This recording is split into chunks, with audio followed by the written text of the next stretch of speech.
Assalamualaikum. Assalamualaikum. Assalamualaikum.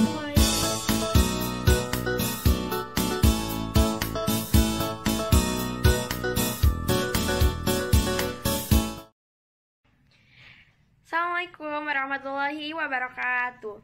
Perkenalkan, nama saya Salma Kobo Pratista dari kelas 8 Fatimah. Hari ini saya mau nge-review buku yang berjudul Amelia. Sekarang Amelia itu covernya udah ganti jadi Si Anak Kuat. Dan kalau sekarang Amelia itu termasuk dari serial Anak Nusantara. Kalau dulu pas covernya masih Amelia ini, dia masih termasuk ke serial anak-anak mama. Nah, Amelia atau Si Anak Kuat ini ditulis sama Terelie dan diterbitin sama Republika Penerbit. Amelia atau Si Anak Kuat ini punya 3 orang kakak. Yang pertama namanya Kak Eli atau Eliana, yang kedua ada Pukat, dan yang ketiga ada Burlian. Nah, ketiga kakaknya ini juga punya buku yang mereka juga termasuk dari serial Anak Nusantara. Kalau sekarang itu si Eliana itu termasuk Si Anak Pemberani, dan kalau yang Pukat itu termasuk Si Anak Pintar. Kalau yang Burlian itu termasuk Si Anak Spesial. Nah, kenapa Amelia itu termasuk dari Si Anak Kuat? Amelia itu dipanggil Si Anak Kuat bukan karena dia badannya gede atau karena dia berotot, cuman karena dia itu punya pemahaman yang baik akan nilai-nilai kehidupan. Dan si Amelia ini juga punya orang tua yang bernama Nurmas dan Syahdan. Nah, kedua orang tuanya ini sudah mendidik Amelia dari kecil, sudah udah ditanemin gitu akan pemahaman nilai-nilai baik dari nilai agama maupun nilai kehidupan. Nah, buku Amelia ini kenapa bisa seru banget? Itu tuh gara-gara dari 3 kakaknya ini, dari si Eli, si Burian sama si Pukat. Kayak itu tuh jadi apa ya, seru, jadi berasa kalau misalnya si Amelia tuh relate banget sama keadaan anak bungsu. Gara-gara si Pukat sama si Burliana jahil atau Kak Elinya yang suka nyuruh-nyuruh dia, itu tuh jadi buku Amelia atau Si Anak Kuat ini tuh bener-bener seru, apalagi buat kalian yang anak bungsu itu boleh banget baca ini. Nah, Amelia ini juga punya geng, namanya geng anak bungsu. Itu tuh isi gengnya itu ada si Amelianya, ada Maya, ada Noris, sama ada Tambusai. Nah, setelah si Amelia tuh ngelakuin banyak kayak ya jelajah-jelajah di kampungnya ini, dia tuh punya ide buat ngeganti bibit kopi yang lama ke bibit baru yang lebih unggul supaya si panennya ini lebih berlipat ganda, lebih bagus juga, lebih berkualitas.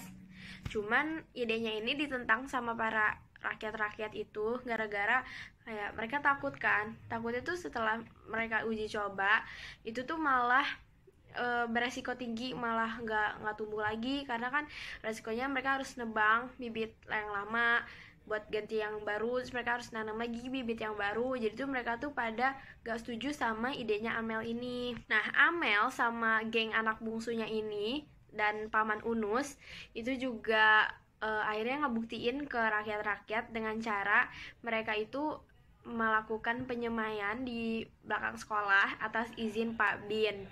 Mereka tuh nyemai, dan mereka juga berkeliling tiap harinya ke desa-desa buat sosialisasi lah, kayak ini kenapa bisa penjelasan idenya ini gitu, kenapa bibit yang lama harus diganti sama bibit yang baru. Akhirnya diadain pertemuan besar di kampung ini, abis itu kayak disetujui lah idenya Amel. Terus akhirnya percobaan lagi, desanya ini beli kayak tanah gitu, ladang, pakai uang kas desa itu, terus kayak beli pakai uang kasnya desa. Habis udah nanemin, udah semuanya udah hampir jadi, ternyata datang banjir. Kayak udah ada banjir datang, akhirnya semuanya gagal. Padahal tuh saat itu bibit kopinya tuh udah tinggal ditunggu, jadi ternyata kena banjir. Di situ Amel nangis. Amel kayak jatuh gitulah, kayak ngerasa kecewa.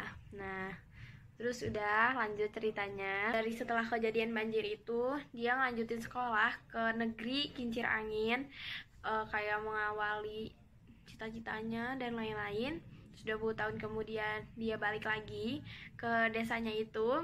Abis itu dia jadi guru tanpa memandang gelar yang dia bawa. Kedua gelar dokternya ini dia dapat dari saat dia bersekolah di negeri Kincir Angin. Jadi kalian kalau mau kelanjutan kisahnya itu baca aja buku Amelia ini, atau kalau sekarang si Anak Kuat.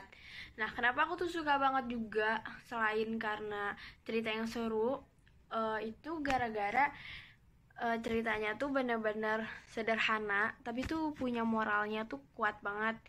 Itu tuh ditambah ada karakter-karakter yang kayak kita tuh nganggapnya tuh nggak penting, padahal itu tuh apa ya, itu ngebuat si ceritanya seru. Kayak ada Pak Bin atau kayak guru, kan biasanya kalau di kampung-kampung gurunya cuma satu, ada Pak Bin, abis itu ada banyak lagi, ada Nek Kiba, itu tuh guru ngaji, ada Wak Yati dan lain-lain. Itu tuh kayak ngebuat seru, ditambah ada ketiga kakaknya ini.